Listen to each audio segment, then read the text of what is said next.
Pleasure Monkey Nation, welcome back to the show. We've got Allie Waddell on one more time, and we're talking about love and relationships and open relationships and exploration and what else, Allie? Well, we talked about, how I was a swinger, how I've been to swingers clubs. No, we talked about all kinds of how to have a good three-way, which I think is really important information to get out to everybody. Yeah. But really what relationship dynamics can bring to you, but how to approach them in order to get the kind of bring the most and get the most. How do you really connect with yourself and then connect with other people? Because, me and Connor really share the belief that love in the end is what it's all about. And how do you create those dynamics in your relationships? Well said. You guys are going to love this one. And before we get into the show, we got to give love to our homies over at Onnit.com because love is what it's all about. And, Onnit's putting together some really, really cool stuff. I've seen their Star Wars, all their new Star Wars gear that's coming out, Lucasfilm stuff. They got the Death Star med ball for your kids to start slamming and getting them fit early on. Or you, if you're a man-child like me. But you're into the wellness scene. We didn't talk about that much. We just talked about sex and threesomes, wellness and threesomes. But what do you do? You like Alpha Brain a lot, huh? I love Alpha Brain. I mean, anything that's going to make me function at a higher level, make my brain work a little better every morning. Killing it with Onnit. And I like Alpha Brain Instant is really great. Do you ever mix it with tea? Pep on the go. No. Oh, yeah. Although Liv made it with some kind of drink thing the other day with like coconut water. Oh my God, it was so good. Tastes Homegirl can make some concoctions with the Onnit tropical gear. Deliciousness. Tropical deliciousness. And I'm a super nerd, so I love the Star Wars stuff. Yeah, the Star Wars stuff is nerd alert. Super, the Han Solo yoga mat. I don't even know that's released come yet. on. It's so crazy. I could not take myself seriously doing yoga. I'm like down dog looking at Han Solo's frozen face. But check it out, guys. 10% off all your supplements at onnit.com/monkey. If you haven't tried Alpha Brain yet, give it a shot. Yeah. It will increase your neuroplasticity. And if you don't know what that is, you should definitely take Alpha Brain because it's a really cool word. You should look it up, download the Word of the Day app, and start just increasing the depth of your vernacular on the regular because then you sound smarter. Yeah, and then you might not be smarter, but at least you sound smarter, and that's going to help you get laid, which is then you can apply all of the maybe you can get magical lessons that we taught you based on the fact that you can remember people's names and stuff because that's important. If you're going to have threesomes, you should know everyone's name. Completely. I mean, I guess not. It depends on what you're into, but generally speaking, you should know everyone's name in the threesome. Yeah. And that's wear a condom. What? Onnit does not have condoms yet. Oh, they should though. We should make Pleasure Monkey branded Onnit condoms. Oh my gosh, $1 million. We're on to something here. I'm going to have to hit up Aubrey and ask him about that. All right, guys, onnit.com/monkey, 10% off all your goodies and enjoy this wild episode with my homegirl, Allie. Just a heads up for everybody who's listening to this podcast, it's going to get real weird and explicit, and we're going to tell some stories. If you don't want to hear stories about me and Allie and our sexual relationship adventures, you probably should anyway, so just listen to the show. Keep going. Hold on. And if you have a tiny human, you might want to earmuff it or put on some headphones. It's probably good for them. Let them listen. Depends on how tiny they are. You know what's funny is I thought about this so I grew up, in a small town in Texas. And I think about this as it took me so long. I'm 30 now, and I'm kind of in this exploratory phase of my life. And I said the word the other day, like sexually tuned in. I'm like tuning myself, trying to like really figure it out. And it's weird that I'm like, it took me this long. And I feel like you're birthed into this world. And depending on where you're at geographically, like I grew, in the small town in Texas, I was born a straight, white Republican that was monogamous, based upon assumptions that I didn't really contribute to because I didn't have that option. And then I have to go make my own mind up to change.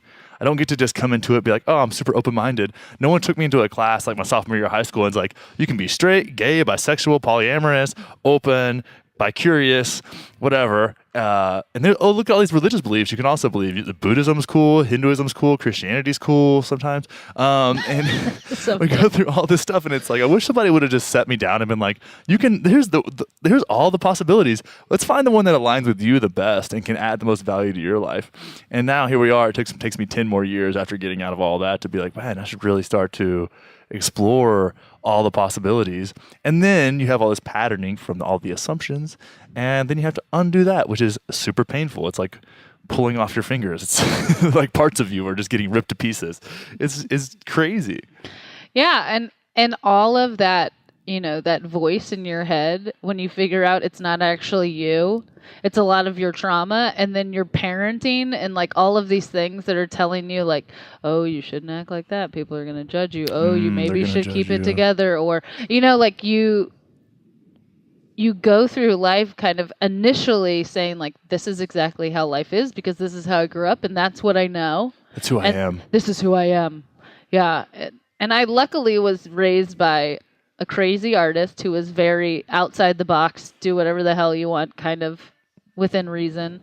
And then this very conservative mother that is like hyper science and then hyper conservative. Do not talk about sex. Do not allude to the idea of sex. And then they came out with me, who I swear to God have been horny since I was like in 5th grade. I mean, it was like I was the kid stealing my mom's vibrator in middle school, and like my parents would be like, "Where?" You were sharing vibrators with your mom in middle school? She had an Hitachi magic wand that plugged into the wall. Oh, one of those? Yeah, and they used to call it the massager. Yeah, good. Yeah, it's massaging something. Good luck, parents. And I would steal it and then hide it under my bed, and my parents would come in and be like, Allison. Just like, my traps are really sore. Where is the massager? And I was like, I don't know what you're talking about. And then I remember my parents left, and I was like, I was like so curious. I mean, that is one thing I've always kept is curiosity. But I would like, of course, rummage through everything they owned because why else are your parents leaving you except so you can go through their shit? Of course. And I remember finding, she had an erotica book called My Secret Garden. My Secret Garden. My Secret Garden. And it had a vagina made of flowers on the front.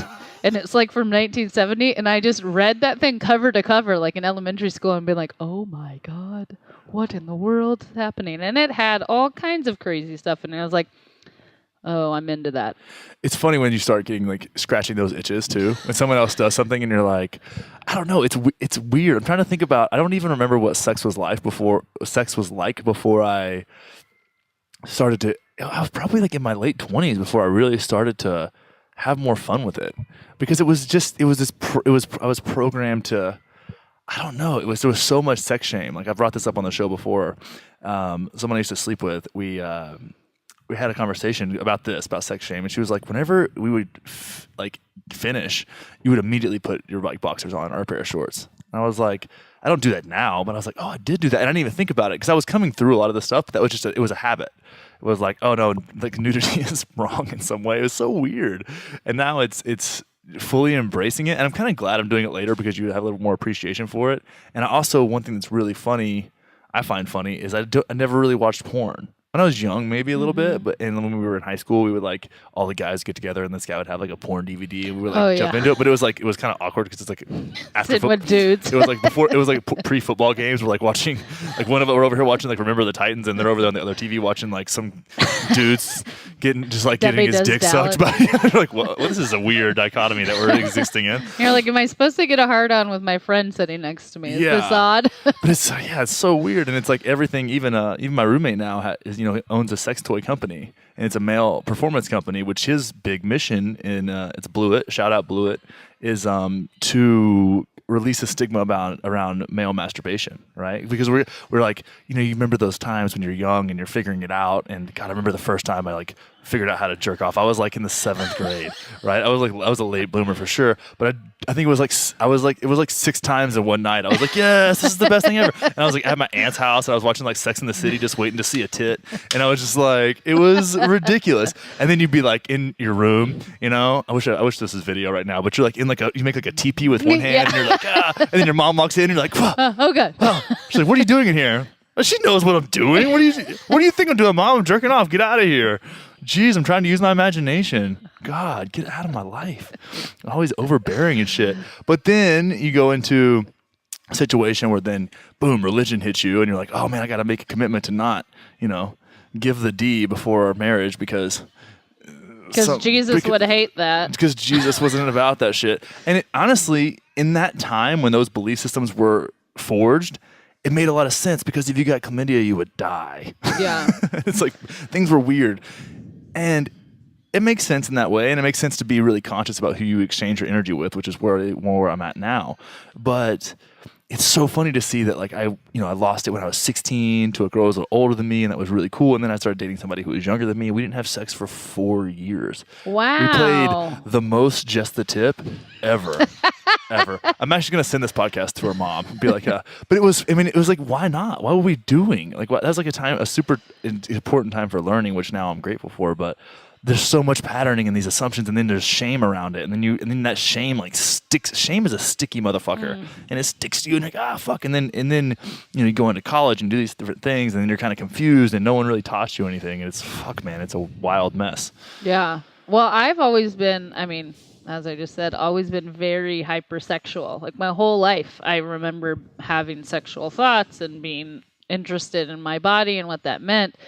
And that translated into, and then I have, issues around self-worth that come up in my high school days, middle school and high school. And what that came out is a very hypersexualized teenager, which then I turn into the slut.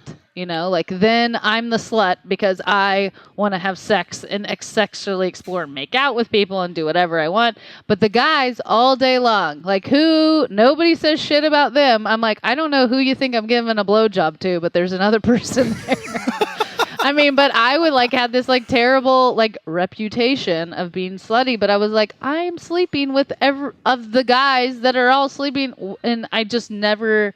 That pissed me off more than anything. And I didn't have religious issues really because I wasn't raised religious, so I never really took that on as an issue, but I definitely always felt like my sexuality maybe was not right and was too much for many people because I've always had a hugely high sex drive. And until my partner now, I have always been more sexual than any man I'm with. I have T levels through the roof, and I will have sex all the time. But the other thing, I learned to use sex as a coping mechanism. 100%. How do you, when you feel disconnected from yourself, when you're not feeling self-assured, guess what? Fastest way is to get some attention and have some orgasms, because what does that do? Dopamine all day long. Yep. You feel amazing. You're like, I can't think about anything.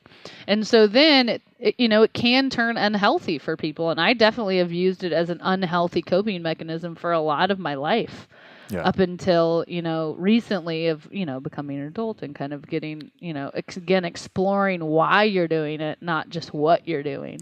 Yeah. One thing my coach talks to me about, just bringing on a coach is so funny because they tell you the things that you know, but you need to hear somebody else say. Yeah. And she was encouraging me to really, as I came out of this last relationship, be super conscious of who I'm sharing energy with. Mm-hmm. And that's a little bit of a woo-woo way of speaking about that. But you got to think about you're taking on a lot from people that you sleep with, whether it's casual or not. And she also said this, which is really, really funny, but also super true, is that it's actually harder for you to have self-growth if you're attractive. Because when you have those feelings of inadequacy or loneliness or lack of self-worth or whatever, fill in the blank that you need to avoid, then you can just go I need to feel needed. Well, you know what I'm going to do? I'm going to go to Whole Foods and I fuck any girl in the produce aisle that wants to give me attention, because that makes me feel wanted. Yeah. And then I feel a little bit better, so I don't have to actually look at my own shit. Mm-hmm. And that was a huge shift for me, where I was like, okay, where are those desires coming from? Are they coming from a dark place?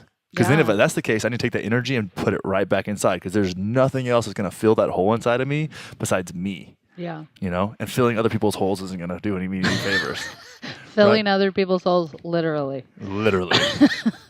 Yeah, I think that was most of my life, was using my sexuality as a way in which my self-worth came through. Yep. Men wanting me was showing that I was good enough, that I was worthy enough. But the problem is having that as your only currency. And then when that starts to fade, or you gain weight, or you're not really feeling it anymore. At some point, as hot as we all are, we're not always going to be hot. Exactly. Yeah. And I'm super happy. I'm I'll turn 39 in about a month and a half, and Congratulations. I love it. I'm super excited. But it's one of those things where you look at, I'm not the hot young thing anymore. You know, and so, you know, maybe I am to 70-year-olds, still killing it with grandpa. But you know, in general, I'm not, and I actually am so relieved by that. And I work with so many women that's terrifying for them, because for sure. forever their physicality has been their currency. And what happens when that currency starts to not be so shiny and bright? Yeah. You know, you better have gotten your shit together and looked within and figured out what is actually your worth about. And forever, I mean, I just used it to play. How can I play men? How can I put myself in the right situation? How can I get what I want using my vagina? Yeah. And it's really empty in the end, because it's not about you. It's about your body. Yeah. You know, and then you know in the back of your head that it's bullshit. I mean, that's the reality. As much as you want to use your sexuality to sell yourself and sell your stuff, Yeah. you internalize that and realize that that's what you're using. And that's also why I struggle with kind of this rise of social media fitness hotness. Mm-hmm. I don't give a fuck that you can take a picture of your ass and get 100,000 followers. I'm sorry. Like, it's a big bunch of bullshit. Yeah. You're not some fitness guru because you're really good at taking a picture of your ass. I'm sorry. And women, we need to step it the fuck up. Yeah. I mean, if you're sick of men objectifying you, maybe don't set your camera angle up to shoot your ass while you're squatting. like let's maybe put a little different thing out there. And I'm not trying to shame anybody that has glorious bodies, because goodness gracious, I really like them. Yeah. But at the same time, like, you have to realize that there's an emptiness in that, and make some realizations of what are you willing to put out there. And that is a lot of surface, and you're not really being vulnerable and honest with people. You're giving people what they want. Yeah.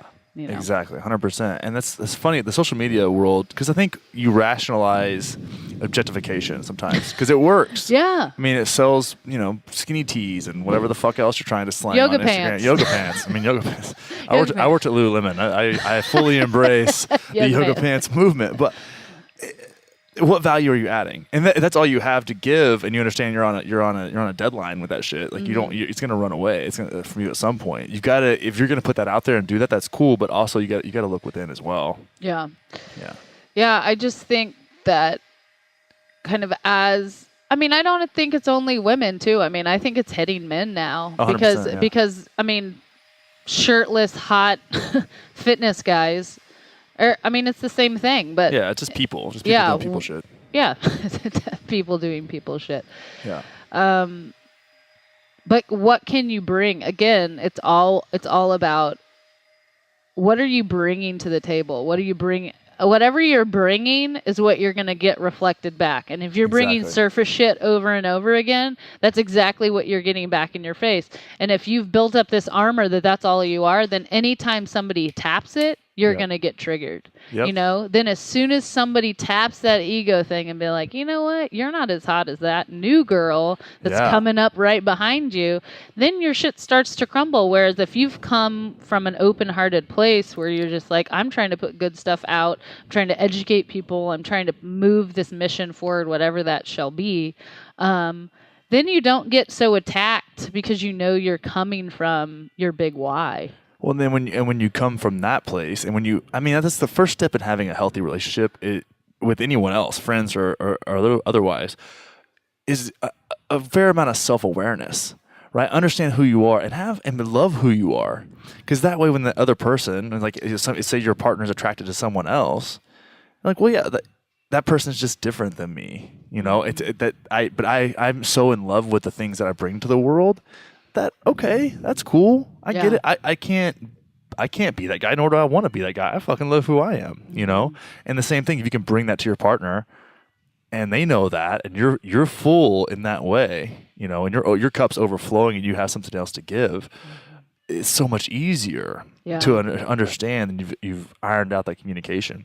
Yeah. And then you want the same for your partner, where you can have those conversations, and it's fun, and it is play, but it's like a healthy type of play, not to distract you from seeing yourself type of play. Yeah. And it really is accepting, just like unconditional love with those that are around you. It's the number one place that starts is unconditional love with yourself. Can you really love all of the stuff about yourself, even the fucked up stuff? Yeah. Even the stuff that you are not super proud about, or things that you're trying to change or trying to morph. Yep. Can you love the process of that? And like for me, I've been bi my whole life. Like I have earlier memories of being attracted to girls when I was in elementary school than I do for being attracted to boys. My best friend's Me too. third or fourth grade birthday party, she got married. That's what she wanted to do to me. And our honeymoon was that we slept in the same sleeping bag. I mean, that's hilarious. We're like in third grade, but we kissed in a sleeping bag, and I thought it was like, oh my gosh, it's amazing.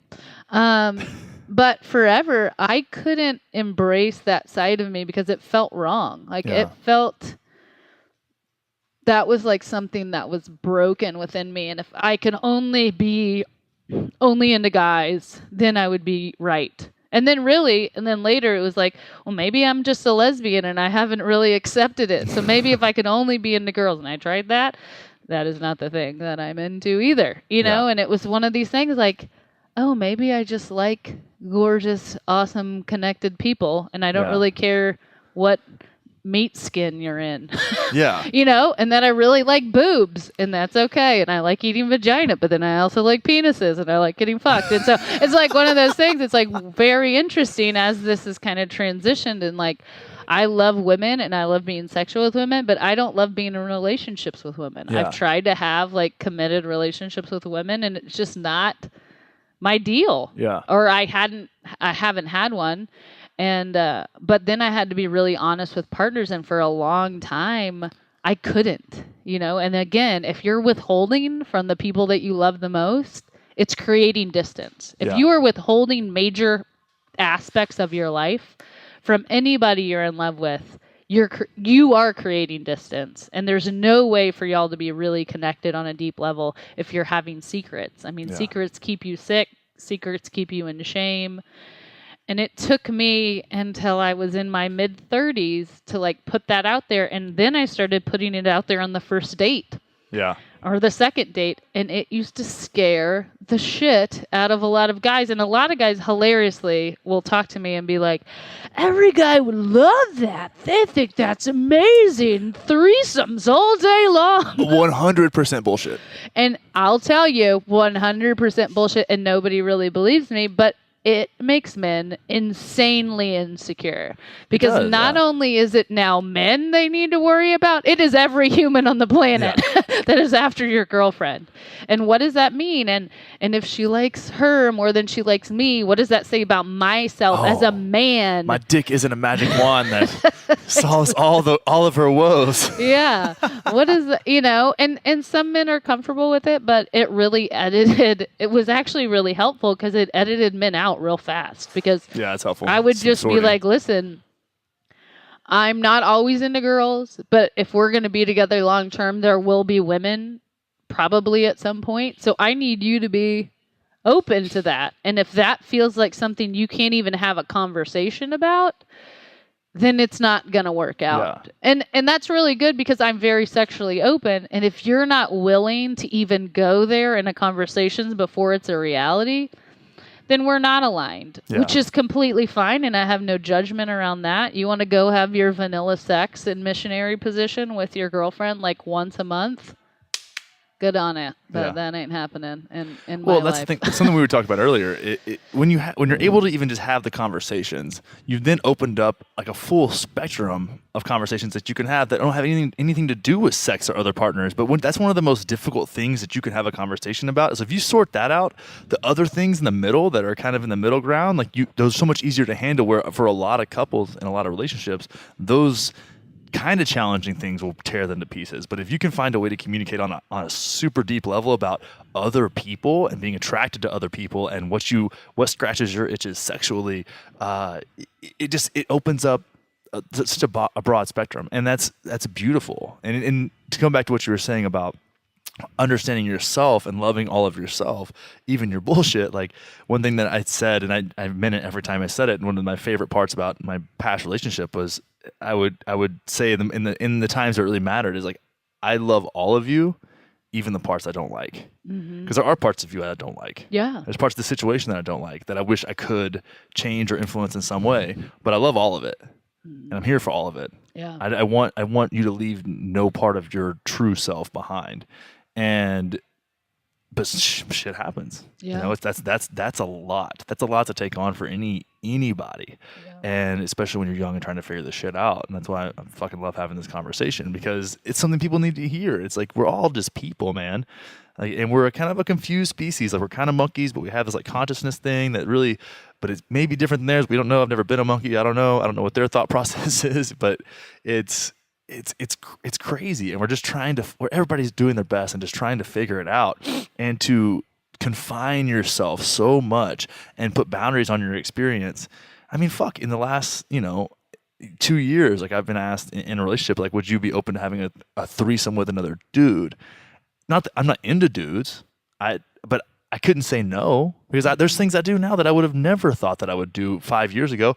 We joke about this all the time. When I was a kid, I thought it would be hard at some point to kiss a girl after she sucked my dick.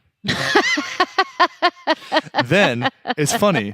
Then the other day we were talking about this, because I have a friend who's like terrified of his own cum for whatever reason. Oh no! I mean, not just, he doesn't want Yeah. on him or in his mouth, right? And I was like, I don't fucking care. It's like, whatever. Like, you can like all the same. throw it at me if you want, whatever. Yeah. And then I was like, wow, it's so funny that like I would, at one point in my life, I was like, I don't know if I could like eat pussy. Yeah. So it's like, you just that's only been 15 years ago. So Yeah. to look at that and be like, wow, that's a huge change. I don't know what I'll be doing in the next 10 years. Completely. I have no idea. And I'm totally open to that. Like, well, and then you take down the boundary that shame presents to you, right? So, oh, well, if I do this thing, then I'm wrong, or I'm broken, or I should be ashamed of myself, where it's like, hey, if it doesn't work out and you don't like it, well, now you just know that you don't like it. You shouldn't be pissed about it because you explored something. You get out there and, figure some shit out, play a little bit. Yeah, I think one of the biggest things for people is they think that they should know everything. And really part of the knowing is experimentation and figuring out what you don't like. That is a huge part of it. But if you're not even willing to push your edge, and I'm not saying like right now you're super vanilla, so jump in and go to a swingers club. Probably don't do that. I'm just going to tell you, don't do that. But if you do want to do that, there's a hilarious one in San Francisco that I used to go to. But where is that edge? And a lot of times, if people are having their own sexual shame, they cannot see sexual openness in other people without judging it. And so then you create this patterning between you and your partner, where they're nervous to let you in on their fantasies. And say it's not even reality. Say they just want to talk through, like, I like Latin women and you're white, but for a lot of women, then you internalize that and be like, oh God, now he wants to sleep with Jennifer Lopez. And now every time a hot Latin girl is around, I need to like grab onto him and hold onto him. And I've been in every different level of openness in relationships, and when I was both single. And one of the things that I really know, and why I like to have that conversation, is just what you talked about, is I don't even know that I need to have an open relationship, but I need to not be confined. I know that about me, because as soon as I feel like you put me in a box, I'm like, fuck this box. I'm going to kill myself. Fuck this box. Fuck this box. Think about it. Get away from me. I can't do it. I can't do it. I got to tear down the box. And a lot of times I would tear it down by being an asshole and cheating on somebody, because I was so terrified of the damn box. I would just be like, I'm going to blow up the box. Watch this. The box is no longer here. But what I found now is having a partner that is willing to make our relationship whatever we decide it's going to be, whatever container that looks like, and that container is not finite, is that this is the container that currently works for us. And Yeah. then we get to explore and decide what that container turns into. And then, it's a much more amoeba Yeah. than a box, it like goes and flows and this side expands. And then we didn't really like that. So now we're going to push that side back in, but maybe we'll go on this bubble over here. And that to me, for me and my current partner now, that's what feels amazing because we both feel safe to be 100% open and transparent about where we currently are, about where maybe we want to go. And we have a super vibrant fantasy life together. Yeah. And so I'm really open to us exploring whatever the hell. Like, and he has pulled out some stuff that I'm like, I never thought I'd be into that. Let's try it and Let's see go. how it goes. And most of the time it goes really well and I really like it. And every once in a while I'm like, but the other thing it does, it continually allows you to work on your shit, which I really like. That's why I actually like openness, is because it pushes my edge all the time. Because guess what? People live in this fake bullshit idea that monogamy keeps you safe. And monogamy keeps people in line. And it is so fucking bullshit. I can't even explain to people. If you think the fact that you're married is going to keep, and monogamy is somehow going to keep you protected from ever getting your heart broken or cheated on or left, you're delusional. Well, then you've created all the expectations around that, and then whenever it does fall apart, if it all falls apart, then you're completely fucking devastated because your identity is wrapped up in an idea, as opposed to you, truly you, and exploring yourself, and you don't know what the fuck to do. That's why, and it's funny when we're talking about women in their mid-30s. It's like I feel like that's when shit starts to really open up. Completely. Because I think there's a power in disillusionment. I think disillusionment is one of the greatest gifts that life gives us. Is that's getting what you think you wanted and realizing that it's not enough. Yes. Because then you go, oh shit, maybe I have to actually look inside. Oh wow, there's like a gaping crevasse within me that I have to like, oh shit, I'm responsible for this. I'm responsible for myself. I'm responsible for my happiness. I'm responsible for what I take into my life. Yeah. Oh, okay. I get it now. But you have to be fucking disappointed first. Yeah. And that's so crazy. And even having the conversations lead to so much fun, right? I don't know, like fantasies and being able to explore them and try and just like, I don't know, I might be into that. Why not? Yeah. Why not? Yeah. And but then also continually working on yourself and using it as self-development, but there's often in the idea that, okay, well now you can ascribe to openness the same way that people ascribe to monogamy. And it's like, oh, well, you guys start dating, you should probably start fucking other people and just figure it out because you're going to grow. And it's like, whoa, we got to lay some ground. We got to lay some foundation here. We got to start communicating in a way and having the conversations first before somebody starts, running off into the back room and getting fucking railed by somebody that they just met. Like that's like step 25, not step 1. And it's something that's really important that gets overlooked often, I feel like. Yeah, I've had a lot of people, because I've been pretty open about my relationship statuses over the years, I've had a lot of people come and ask me questions like, well, what do you think about swinging or openness or like degrees of monogamish? Like, what do you think about that? And I was like, I think for certain people, it's an amazing thing and it works great. I don't think it's for everybody. But I also think a lot of people either try to use it to fix a broken relationship. They're like, oh, well, we're not getting along. Obviously, if we have more sex with randos, it'll get better. That's delusional. That's also like people having babies because their relationship isn't working. I'm like, I'm just telling you, this is more stressful. Like your relationship needs to be solid upon solid upon solid before you start bringing other people in. It's not... You're not bringing a Barbie doll without a brain into your life. You're bringing another person with all their own emotions and all their own baggage and all their own expectations into your dynamic. And if y'all haven't figured out your communication dynamic and your sexual dynamic, there's no way in which to create a space where you can hold somebody else within that. And especially when that other person in in the perceived hierarchy of the situation is the side chick or the side dude. Like that's super emasculating or belittling to someone else. So you have to be able to communicate that with them. Yeah, unless you're bringing in a prostitute, which really, if you only want to have a three-way and you're not into, and that's like some fantasy in both of your lands, and you're not into the emotional part of the openness, hire a prostitute. She will have a fucking blast. She will know exactly what to do. And then she will leave and you never have to worry about her. Y'all will have a fantasy in your brain and you can do all of your things. You can treat her like a doll. That is while you were paying her money. Yeah. I mean, that is the main reason. And if you just want to have a three-way or have multiple partners, 100% go for that. Yeah, Don't that's bring huge. somebody in and then treat them like a piece. Yeah. Like a side piece. It feels so empty. I've been there. Yeah. Yeah. I mean, I get proposition for that on a regular basis, and I'm like, now, and because I had these conversations. Yeah. Full transparency, I haven't ever been in an open relationship. There's definitely been like I've had like more lax boundaries on a relationship, and it's been so fucking the most growth I've had in a relationship ever. I mean, I can firmly say that the things that I get to do in my life now and the projects that I work on are because I do facilitate really strong connections with people, and my relationships have taught me a lot. And I was present for them, and especially in the previous two. And the amount of growth there is just astounding. But it was because I was addressing my own shit the entire time, which honestly is actually really difficult for your partner.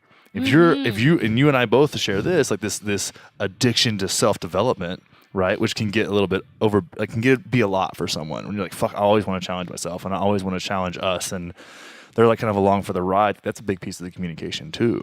Yeah. But when you're in that, it's a lot and it's crazy. And then you get triggered and it's like, well, now we have this super strong connection. Like, what am I taking in on both sides of it? How would we want to go about this? And maybe that's something we can jump into now is, so say you're in a relationship or you want to pursue a relationship, but you're not really, I mean, like we said, jumping in balls deep literally can be super shocking and kind of scare you away from it. Mm-hmm. You know, it's like learning how to swing a baseball bat than jumping into a major league pitcher throwing 100-mile-an-hour fastballs at you. It's like, whoa, I wasn't ready for that. Like, give me a T-ball first, you know? Yeah. For me personally, just the conversations. Oh, hands down. In a really strong, comfortable space, like setting the intention weekly or monthly, having a time where it's like, this is a time where we come and we just say all of our shit, just let it out about whatever. Maybe a microdose of mushrooms also helps a little before that because it really allows you to kind of sit in space, you know, and not have your ego be driving from the back seat of like, what does this mean about me if they're saying this and this and this? Yeah.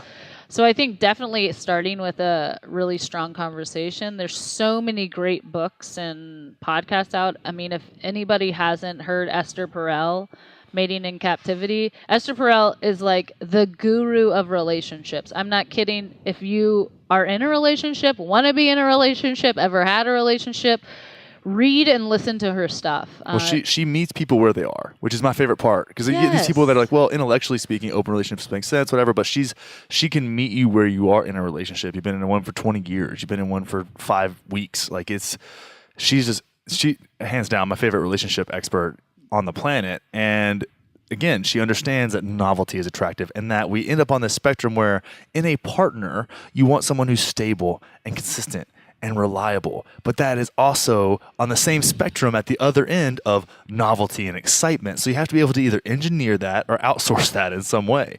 Like I know in my previous relationship, I was with the person that I'm most sexually attracted to of anyone on this fucking planet, and I can firmly say that right now based on every person I've ever experienced on the planet. But I'm also kind of into like edgy chicks with tattoos that are like on the other end of the spectrum. Mm-hmm. And maybe that's just because I didn't have that in this. And I'm like, dude, just put some Vans on and like a Van Halen t-shirt and like throw a snapback on backwards, just because like that is it's different for me. And I know, and honestly, it's sexy to me that you're doing it for me. Oh yeah. So I'm like, let's just do that because that's fucking fun. It's fun, and I'll suit up and pretend like I'm a fucking bougie guy, and I don't know, like it's like that's I would do that just because it's just fun play, and that's a great place to start too. Is just breaking your own patterns of who you are, just to show them another side of yourself and kind of take on another persona. Yeah. And then you also through that experience can understand like, oh, they're just attracted to like this thing. It's not necessarily about me. It's just like something different and novel, and then that can baby step you into okay, well, if she's attracted to someone else who's like that. that's not as threatening to me. Yeah. Because I can play that game if I want, but it doesn't really feel like me. But I know this person loves me, and that's the important part. Yeah. Now, but it takes time. It takes a lot of time, a lot of work, and forcing it is definitely not the move. No, because it's all, I mean, all of this stuff is based on trust. And if you are not, haven't developed, trust comes over time. Trust is nothing immediate. It is like, It's not free. over time, investing in those people continually showing up, those people continually being honest, those people continually like standing with you. So that is a development over time, but I love your idea of the play. I think everybody takes sex and relationships so fucking seriously. Everyone takes themselves so like, seriously. Chill the fuck out. I mean, do whatever. I mean, seriously, do whatever. Who cares? Does she want you to put on a tutu and dance around the living room? Like, why do you care? And why are you internalizing that? Does that mean something about you? And God forbid anybody found out that you were into that or she's into that. And what does that mean about your relationship? And goodness gracious, you can turn it into just this whole thing. And I think y'all playing with each other is definitely a great place to start. And then really try to up your fantasy game and allow them to say what they really like. Because a lot of times, even that will trigger people. Like, 100%. The idea that your girlfriend wants to be with two men kind of can scare the fuck out of some guys. I mean, it'd be like, well, I'm not enough. No, she needs two pulsing members. Yeah, and she's watching black dudes on porn. Like, what does that mean? Oh my gosh, and I'm not this, and I'm not that. Well, that's the thing about black dudes is a perfect example. Yeah. I'm never going to be a black dude. No. Not going to happen. Not unless some weird like, virtual reality goes super hardcore and I can Which be a black dude. But if I had the option to be a black dude, I'd rather just be one of the people from Avatar and have Avatar sex. I want to plug my hair into someone else and get down on a fucking glowing tree. But I mean, just saying, I watched Avatar the other night. It was just on. So good. I'm like, God, it's weird that I'm like oddly sexually attracted to the female character in that as the Avatar, like not as her. Like I'm sure she's hot in real life, but I'm like, I want to fuck that Avatar. Well, the Avatar fleshlight was one of the biggest fleshlight sales that they've ever. Sold an Avatar. Fleshlight sold an Avatar, I don't know, hole, whatever, blue hole, and it was one of their largest sale items that they'd ever like. It's in like the top 3 kinds of fleshlights has ever been sold. So you're not the only person. Oh, I'm definitely not the only person. Fantasizing about. No one has ever disagreed with that. Everybody's like, yeah, of course. Completely into it. Yeah, 100%. I keep saying 100%. I'm going to quit saying that. 100%. I think the little emoji got me all wound up. But so going from that, so exploring, having conversations, trying different things, taking yourself less seriously, then you get to the point where, okay, maybe we do want to be with other people. In my experience, I think things like this is really challenging to find, but like swinging or swapping makes more sense on the front end. Yeah. And my logic behind that is it's less threatening. Because if you have a connection with another couple, we're like, oh, everybody's attractive, we're cool, we can like either all hook up together, which is something I've kind of always wanted to do and it's never like happened or worked out because there's egos get involved in that in a really interesting way. A lot of dynamic. A lot of people there. But at the same time, if you know the other couple is like, hey, we're playing the same game as you, we've done the work on ourselves, we understand what we're getting ourselves into, like you can do whatever you're going to do with each other, but you know there's like a respect there. That seems like a nice like first big step to like being with other people. And I don't know, you may have you obviously have more experience with that than me, but in my imagination, that seems like a reasonable first step if it's available to you in your world. Yeah, I think if it's available and if that's something you're into. Like I am bi, but I have no interest in sleeping with other guys. Like I'm only interested in women. Oh my like God, I really you're a don't. gem. I really don't want to sleep with it. I'm obsessed with my boyfriend, and I just want to sleep with him all the time. Currently. Yeah. I mean, that's the other thing is this is currently what I want. As of right now. But I love girls, and so I have no interest in hooking up with another couple because I don't want to hook up with a dude. I would rather just hook up with a girl. But you're right, for a lot of women, a girl-girl three-way can feel even if they're into girls, one-sided. Like it can feel like he's getting 2 women.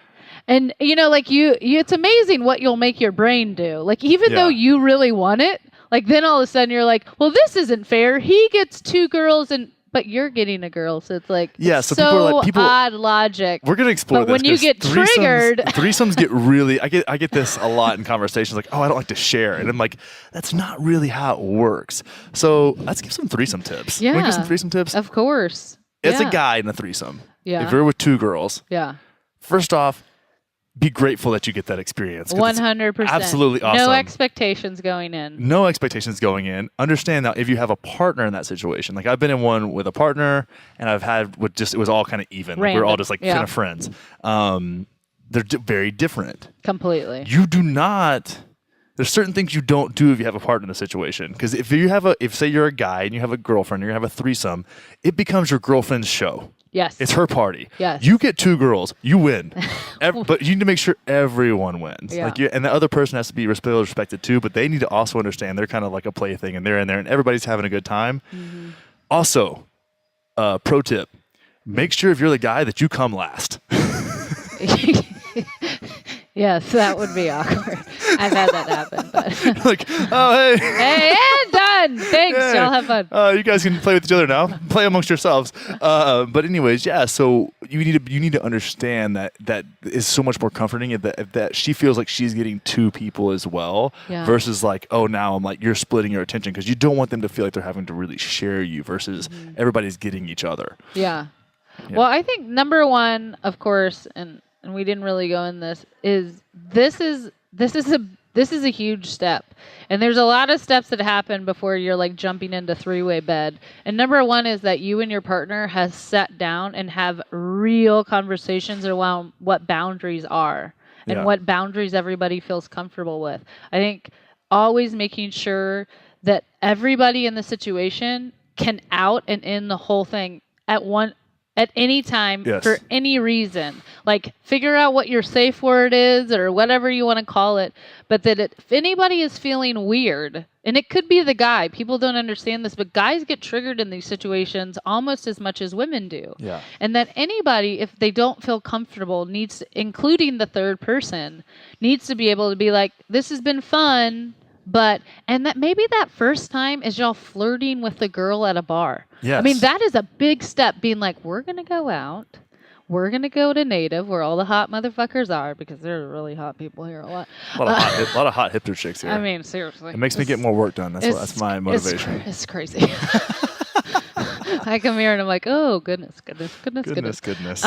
But even going out and allowing both of y'all a little freedom to flirt, get a few steps away from each other. Did you see that girl? Why don't you go talk to her? That kind of thing. Like, that's a great first step. And I'm telling you, if you go do that for a night, y'all will go home and have the most hottest sex ever. And you've never touched anybody, or even maybe it's an ass grab or a dance, like dancing on the floor and y'all dance with a hot girl. I mean, it can be that basic of a baby step. Will you go put your hand on her leg? It's fucking hot. I mean, I'm sorry. Like, it's super hot. So going there, number 1, and then number 2, making sure you have your boundaries before, you have your pants off, because that is not the time in which to discuss what we're doing. Is everybody's super torn on and you're like, whatever, let's do everything. Yeah. And then penis goes somewhere and then somebody's crying in the closet. That has also happened to me. Okay. Yeah. I mean, people get triggered in situations where boundaries aren't held. Yeah. And I really think if it's a girl and you're in a couple, number 1, you're completely right. Women run that show. Mm-hmm. Hands down. Make sure that you've had your boundary discussions with the third person so that that is communicated. This sounds not sexy, but it's far more sexy than somebody freaking out. Yeah. In the middle. The boundaries it's almost like setting boundaries on the front end. And they can maybe okay, actually, I do feel comfortable with that. Yeah, but then vocalize it. Exactly. And make sure they can change, Is it okay now if I, penetrate her?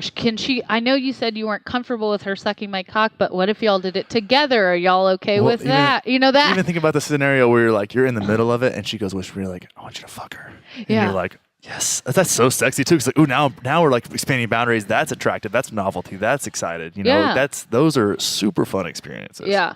And I do think having hard boundaries around certain things going in and realizing that this won't be the only time is the other thing. Is like Yeah, be like paving a way. today we're not even going to have penetrated sex. We're going to do oral and we're going to play and we have some toys and that's all we're going to do today. And then if it goes amazing, then next time we'll talk about whatever that is. Yeah.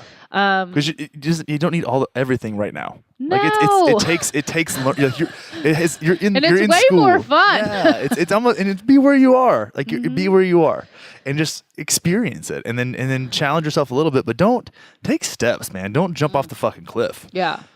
Yeah, it can be really scary. You know, I've been in the lifestyle on and off since I was in my early 20s, and I've been in a couple, and I did it for a long time single. And I'm telling you, single swinger, single girl as a swinger is like, I mean, that's where unicorn comes from. I mean, it's like very rare. And that's the mythological yeah, and people unicorn. are always like, why are you so into unicorns? And I'm like, I'm not going to explain to you why I'm into unicorns, but I am. What? Okay. Yeah, so being in that lifestyle though, where you are in a place of sexual exploration, it's weird when you get off the beaten path, because then you're just kind of in the wilderness and you got to kind of forge your own.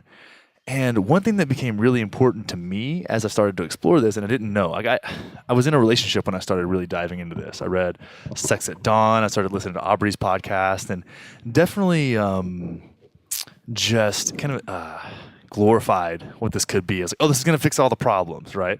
Not understanding what it's going to expose. But one thing I started to understand is that when you talk about trust, and I definitely wanted to jump back into this because trust is a very obtuse word. There's so many things that can go along with that. And what I started to understand about myself, and maybe this has a little bit to do with some abandonment issues that we talked about in the last podcast. If you want to hear about those, you can go back and check out the last one with Allie. But is that I understood that there's a really strong connection when I started to explore this with me and my partner, right? But for whatever reason, she kind of held the keys to it in a way, which was really disempowering for me. And because of certain experience, I didn't feel like I could trust that somebody wouldn't get in the middle. Like people can be ancillary, right? But it's like, I know that like I'm a really loving human being. I love flirting. I love talking, all the things, right? But I'm also, whenever someone tries to get in between me and someone else, that person that I've connected, like that connection's number one. Yeah. My number one priority is this connection right now and this experience as of now, right? If someone tries to wiggle their way in between and bring negativity in the middle of that, like the fangs come out. I'm not nice about it. Maybe I'm not super rude, but I'm like, listen, you need to fucking check yourself. Yeah. Like this is not... You're not gonna work this. You don't fuck with this. That's my person. You don't know them. You don't know the situation. Like, that's not a part of this game. Okay. Now I respect you and I understand what you're trying to do and you're doing the best you can too and you want what you want and that's life. But it meant a lot for me to be able to stand up for that. And trusting that the other person will do that in those scenarios, to me, was the biggest thing that I've learned about this kind of experience. If that makes any sense. Oh, yeah, it definitely makes sense. And the one thing, I've done a lot of work around trust because I've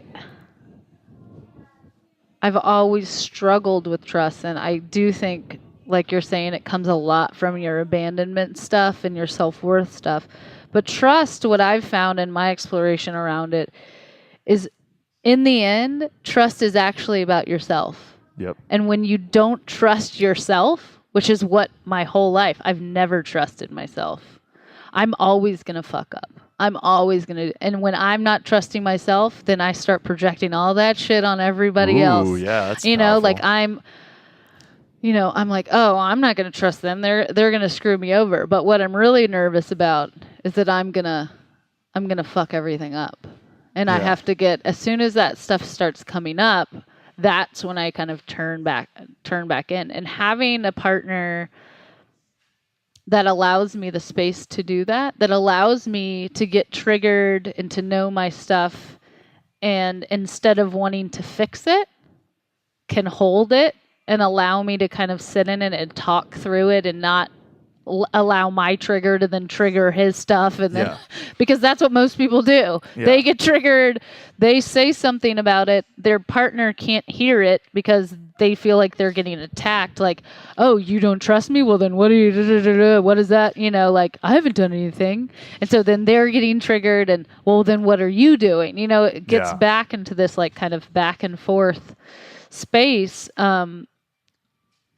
But I think that idea that somebody's going to get in between you, again, the only way that you can really create space to bring anybody in is to have enough longevity between the two of you for that to happen. And that's a lot of times why, people, and I'm not speaking for everybody. Again, here's my other thing.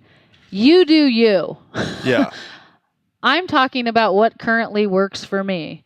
And my relationship ideas don't work for a lot of people, which is completely fine. But what I really would like everybody to do is think outside the box and figure out what works for you. Monogamy can mean all kinds of things. Yeah. And you get to define it however you want. Yeah. Most people just think, well, this is it and this is how it is.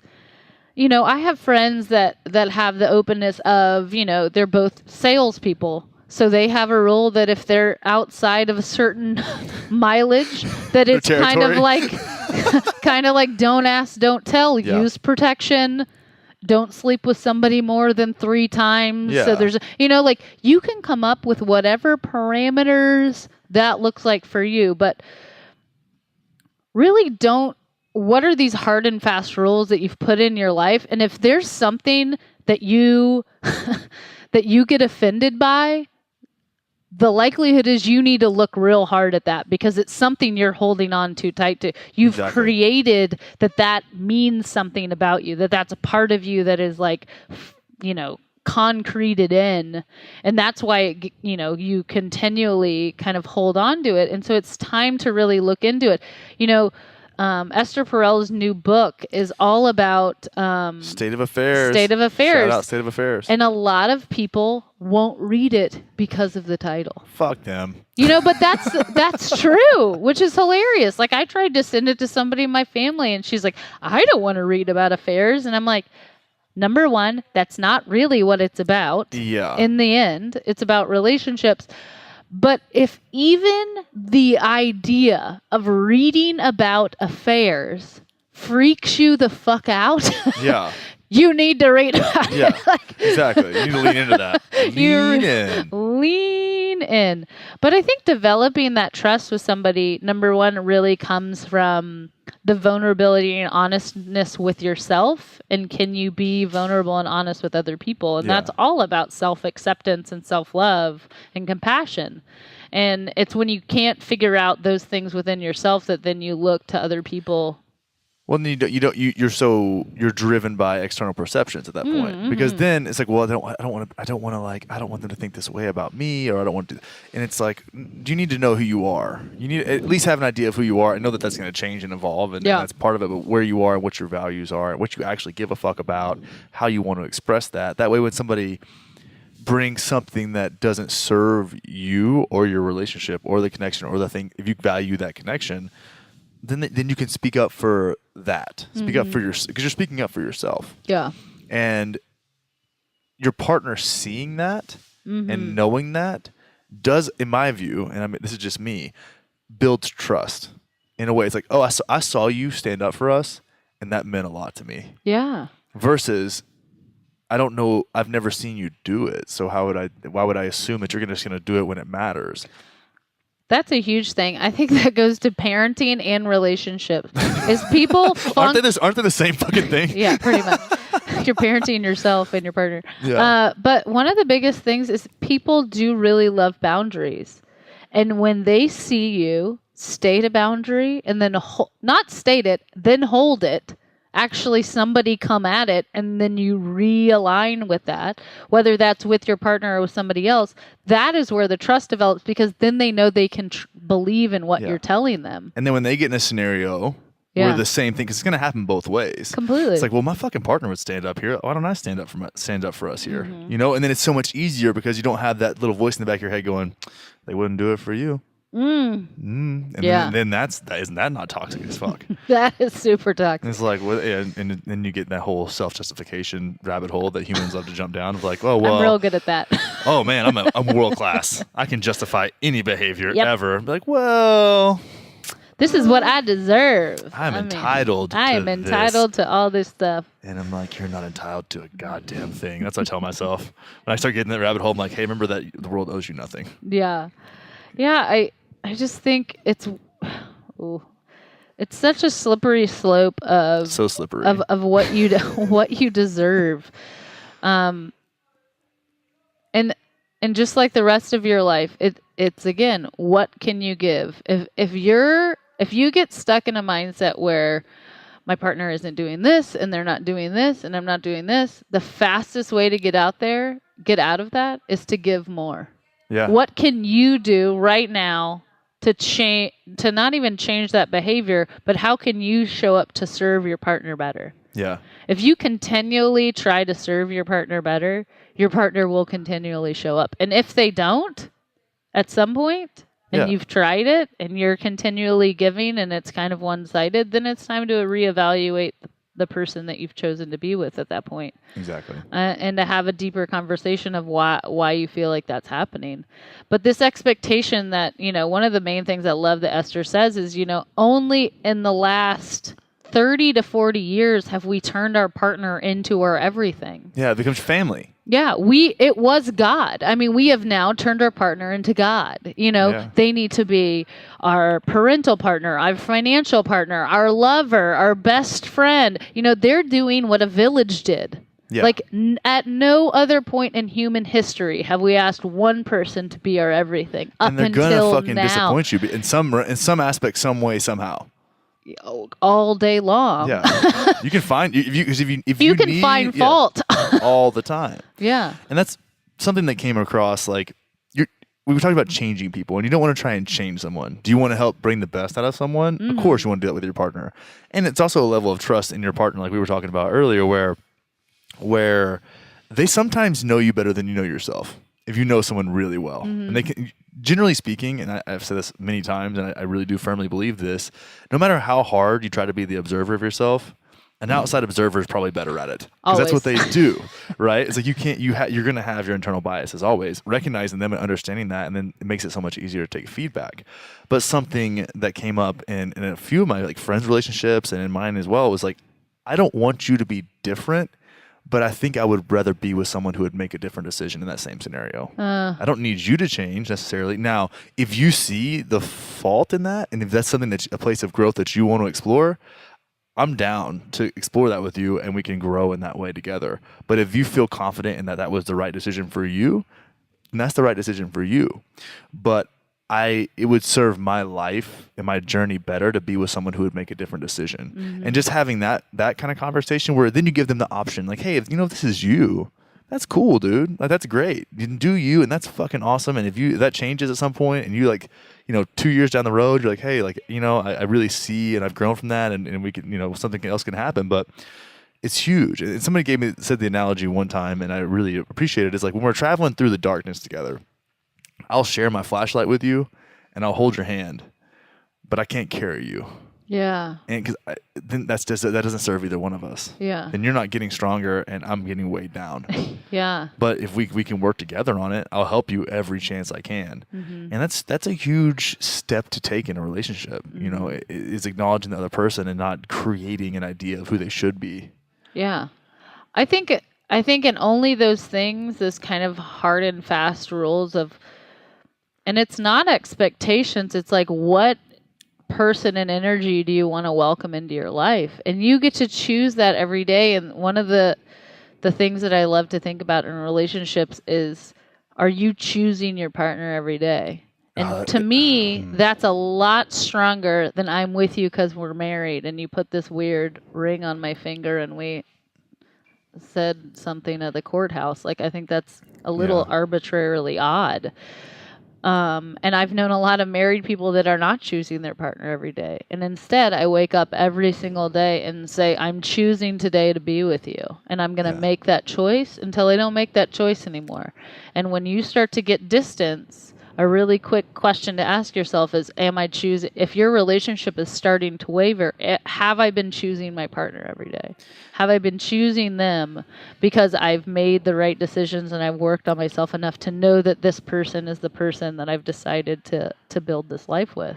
And it feels so good. And that's honestly, take this super personal. Like that's one thing I miss the most about a really loving relationship is like waking up next to somebody and going, I get to love someone. I get to be in love with someone the first thing of most days. Yeah. And even if we're not even in the same room, state, town, whatever, like that's still the first thing that crosses my mind in the morning. And that's one of my favorite parts of life, really. I like love loving, and that is something I'm so excited to bring to relationships. Yeah. It's and then doing the best that I fucking can to meet people where they are, be compassionate, bring a compassionate, empathetic version of myself to scenarios that are challenging, and help people see the beauty in themselves. That's just, God damn it, that's like the best thing ever. When you can show someone the beauty that they haven't even seen in themselves, that you notice as the observer of them, and they can reflect that back at you. And the feeling of that, to me, that's healthy contribution to each other, not creating expectations and funneling them into the mold that you think they need to fit in, but really identifying the beauty that they've never seen in themselves and experiencing that together. That to me is the best part of love. Yeah. Like romantic love and relationship. It's so powerful, and you can do that in all kinds of different ways with all kinds of different people, and that's, I feel like sometimes that's like my role on the planet, just to make that good move. Role. It's and we've talked about Californication a lot, but it's like the Hank Moody Yeah. mantra. Yeah. Well, I also think it's one of those things that is very quickly lost at the beginning of a relationship. Like in the beginning of a relationship, you are showing up. You are trying to impress. You are trying to do not what you want, but what you know is going to turn on and light up your partner. Yeah. And then all of a sudden, for a lot of people, that starts to flicker away. And then what comes in instead is like, well, they're not giving me this or this or this or this. What's and that not, list, what's not happening, what's not. And instead of looking at that, being like, how am I acting differently? What did I look like at month 3 or month 6? And what am I looking like at year 10? Yeah. And I haven't got to year 10 yet, but yeah, I haven't either, actually. But how am I showing up differently as opposed to how is your partner showing up differently? What am I doing differently that when we were so connected and so turned on and couldn't wait to rip each other's clothes off, what has changed? Well, how am I acting differently than I used to? And what if you could rekindle that within yourself to help to rekindle that within your relationship? I mean, something I love to do, and this is, I think there's one thing you can do is acknowledging that in every phase, because your relationship's going to go through phases. Oh yeah, completely. And something that I did in this that I really loved about the last, God, we're talking a lot about my last relationship, but is I found, and I do this in my day to day, like this is part of the journal that I'm putting together, and something I love to do is just acknowledging the little things. And just think about your day to day life, right? Like I love to acknowledge how good like the first sip of coffee in the morning tastes, and the smells and the sensations. That's small. I mean, I can find gratitude for being alive, and my family, my friends. Those are all macro things, but the little things, like the fact that that the sun comes out and I get to see it go down sometimes, and it's beautiful. Like these little things in life that get missed, and a lot of times we get so distracted with what's going on that maybe if we can take the time when you're laying in bed and your person is brushing their teeth and putting on their comfy sweatpants, instead of looking through Instagram at girls you used to fuck and other models and whatever else is around, put your phone down and just watch them.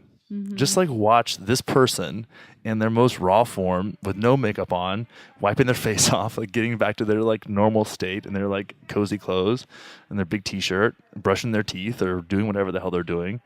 And just appreciate the little that person is doing, that is going to come and crawl up next to you and like fall asleep on your chest in the next 30 minutes. Yeah. And you get to wake up next to that. Like the little things like that. And if you can start those patterns early, when that like newness and the novelty wears off, like fuck man, I can say that's just And then you start acknowledging the little things, just the little things, like the fact that someone opens their door for you, or that they like to randomly buy you flowers at the grocery store, and just shit that's awesome and fun, and it's that you can get high and laugh on a couch for 3 hours, and it's just like it's silly, but when you start to lose those things, like you were saying, and start thinking of there's not this and there's not that, and those start to sneak in because internally we do struggle as a species with not being enough. We're not really geared up as an animal to be grateful. It takes work because it didn't serve us 10,000 years ago to be like, man, the sunset is beautiful. It's like we got to fucking find some food and and reproduce and do these things. That wasn't necessarily where we were at. Now we operate in such a level of abundance, and we're kind of this new animal that's still kind of figuring it out, where we tend to, based upon how we're geared up, to overlook things that are inherently amazing. Yeah. And that can serve us in such a huge way. Yeah.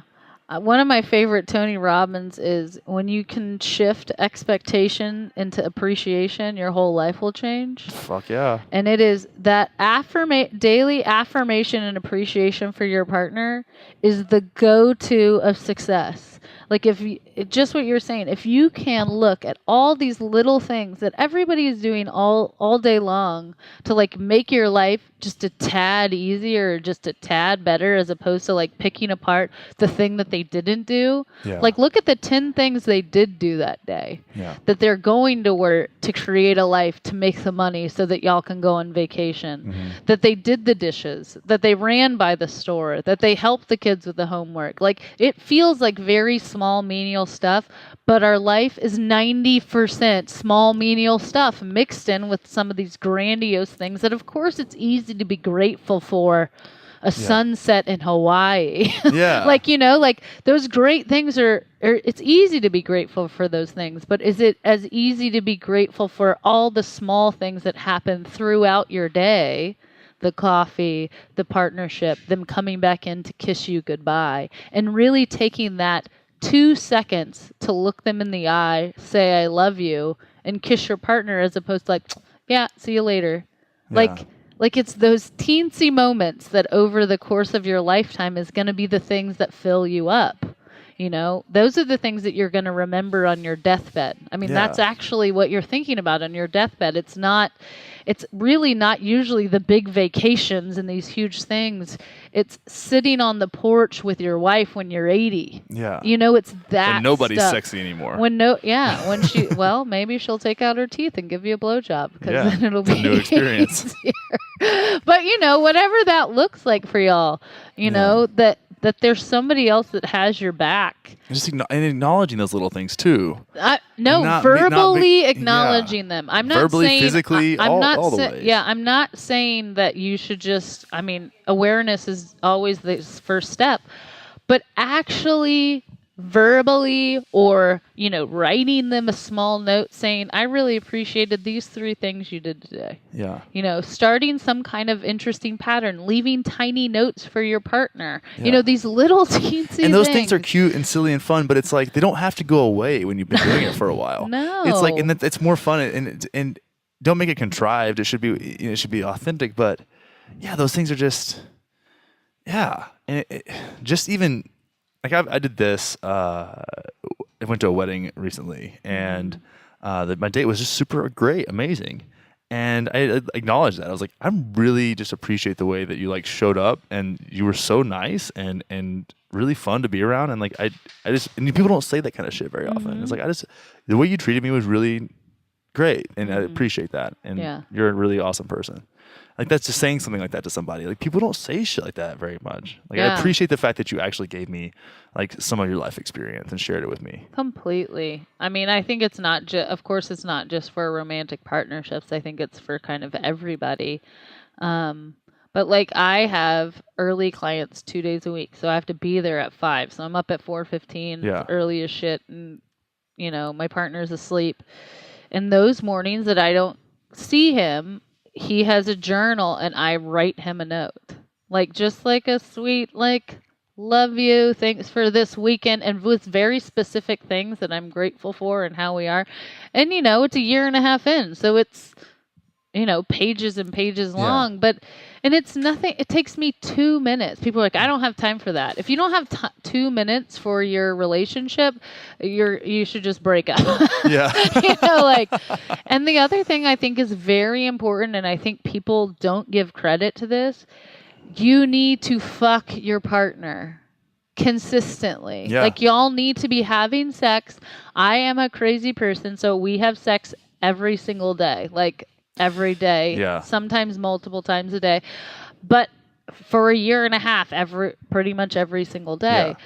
But and if that's not y'all's thing, it doesn't need to be every day, but physical contact and connection with your eyes open is super vital to have a healthy relationship, period, end of story. Yep.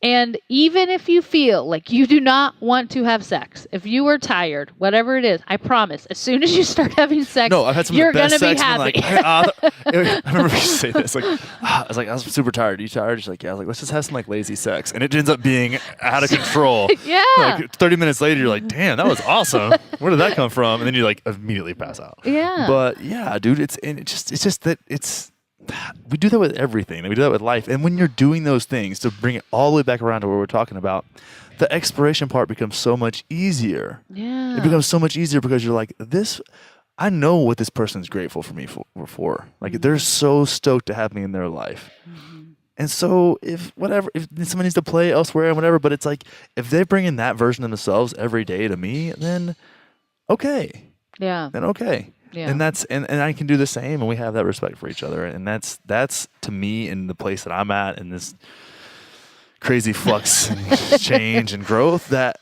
it's exciting. It's exciting, and it makes life exciting. To me, growing up where I grew up, I was supposed to be married and have kids, and I gave up the money and I gave up the things, and I'm doing it in my own way, which is super scary and challenging and hard for people to deal with, and I understand that, and it's a lot, but at the same time, it's fucking exciting. I get to live an adventure. Mm-hmm. I get to, so I went on a long ass rant the other day, like I tend to do, about how these podcasts are fucking magic. Yeah. It's really, you and I get to have a conversation, and because someone has a little black screen they carry around in their pocket, they can poke their headphones in and listen to you and I have a conversation that we would probably have anyways, and share that with people. That's magic. That's amazing. I completely agree. And just the human connection in itself, the fact that we have something, if we can be relatively aware of it, to share with everyone around us, and we can treat every human in our lives as something special, because they all are. Yeah. And then these certain people that become more special, and there's a deeper connection and a deeper bond, that becomes a place of growth, a place for love, a place for exploration and understanding and compassion and empathy. And we can take that into everything that we do, and it builds us up. That's fucking incredible. Yeah. Man, and it doesn't get as much love as it deserves, I feel like. No, I really do believe, and it sounds very similar with you, is my number one most important thing in my entire life, and I think I've had this from a very early age, because I'm very loving, love is it. And creating real deep exactly, he has a love tattoo. Creating real deep relationships have always been my priority, and I've said this to my partner now, is he is my greatest gift. And if in the end all of my other shit fell apart, if my job fell apart, if something happened and everything else fell apart, and I stayed successful in that relationship, I fucking won. Yeah. Because if you can find a person that is your magical human, which is what I call him, if you can find somebody that you can really create a dynamic life with, even if it's not forever, even if it's for a year, even if it's for 6 months, I really believe that is why we are here. To create and share love with each other, in the end, is why human beings are here. And that is what the goods of being a human are. That's what differentiates us from everybody else, is that we have this capacity of love and consciousness to share with one another. And And if you're not making that a priority, if that has fallen off your list, and at some points it has to, depending on where you are. Yep. Maybe you're at this crazy growth in your work right now, and you need to focus on that for a year or two, and then you're going to be able to do this. But in the end, remember that's what it's all about, because you're not going to wish you worked more or do not lose yourself in the work or made more money or did whatever you needed to do. That's not what you're going to wish for when you're dying. You're going to wish you had, those people. Those people are what's in the end, what makes everything. What makes everything worth it is the people you create and create life with. Can I tell you something super sappy? Yeah, let's do it. I watched The Notebook by myself the other night. Oh my God, did you cry? I love that. Full disclosure, cried 3 times. I was like, somebody's like, oh, you're going to cry. I was like, I'm not going to cry. I love that movie. One of the top 5 of all time. I'm shameless. Amazing. I posted it all over my Instagram story. I was like, I'm not sorry for this. This is great. It's a great But is that not a perfect example of like the way love can work? And that, is it glorified and it's a Hollywood? Maybe. But at the same time, like the concepts are there of fuck, man, just like making it happen, like letting it happen, letting life happen, and not trying to force things, not grasping anything, not holding on to your ideas that maybe you didn't even create, that you just adopted into your life because of experience, and the understanding that you're going to evolve and your relationship's going to evolve, and love is the anchor for all of it. Love keeps you grounded. Yeah. Love for yourself, love for those around you, love for the entire experience that you get to have on this planet. Yeah. And it's amazing. It is. But it takes, loving yourself and self-awareness and some work on the front end to be able to express that capacity. And if you read like an Aldous Huxley's The Island, where it's like, well, kids get brought up. Number one book Shout in my out. whole life is The Island. That is my favorite book. I try to listen to it once a year. Yeah, and that would be great. It would be, in this utopia where kids get brought up to understand that early on. That would be fantastic. But we don't live in that world. We live in our world now, and that's maybe a shift towards that is something we'll do in the future. But love is it, and that's if the plant medicine or experience or life has taught me anything in my young, chaotic 30 years, fuck, it's nothing feels like that. Nothing feels like that. And even now, I love sharing this with people. I love this podcast. I love Pleasure Monkey Nation. I love the online community. All these things are incredible, but it's just there's something about this. Like that partnership and being and it's going to change and grow. Those we will have several of those in your life, and they're all a teacher and they're all a gift. And it's I don't know. Human connection is just fucking fascinating to me. Oh, I could talk about relationships nonstop. Actually, it's like my favorite thing to talk. It's probably my favorite dynamic to talk about. But Esther Perel says you'll have 3 great loves in your life. You can choose to have them with the same person. Yeah. Or you can have them with different people. And you can choose to reinvent your relationship and have a new, or you can decide that maybe it's not working anymore and move on. But those are your consistent choices. And the work in it is it's not supposed to be hard, which I think for a long time I had internalized that as like, well, they say love is hard, so it should be hard. Oh God. So it's love not hurts. or love hurts. I mean, you have a lot of language in your head about what love and relationships mean that I'm telling you is not you. Yeah. That is something else coming out. Curiosity killed the cat. Another one. Yeah. Well, that if you're attracted to anybody else, that means you're not in love with your partner. That means you're a human being. That's a good one. Yeah. There's so God many forbid things. You find anybody attractive. Yeah, and that's actually one of the prerequisites for dating. I don't have very many, but it's like I have to be able to talk about other people. Just converse about it because it's fun. Maybe that's me trying to like see if you'll hang around while I'm being fucking super weird, but it's fun. It's just fucking, it can be fun, but it's going to be hard at some points. It shouldn't always be hard. Don't be a masochist about it, but it does take consistent mindful work.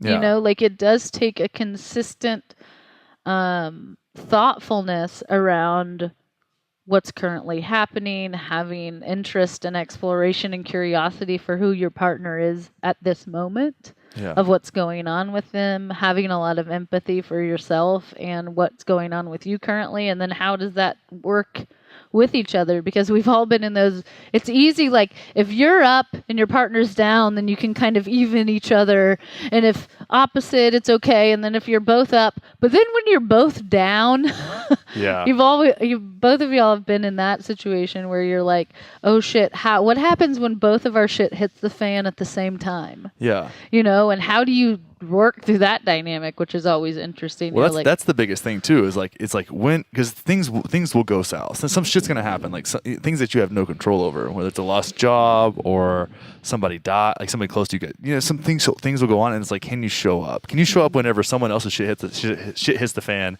and your shit hits the fan at the same time? Can you guys show up for each other then? That's a huge test. Yeah, it is a huge test, and it's figuring out how y'all stand in that together is really interesting. And then finding somebody, I think it's really important to find somebody that your craziness and issues and argument styles match up correctly. You gotta find somebody crazy like you.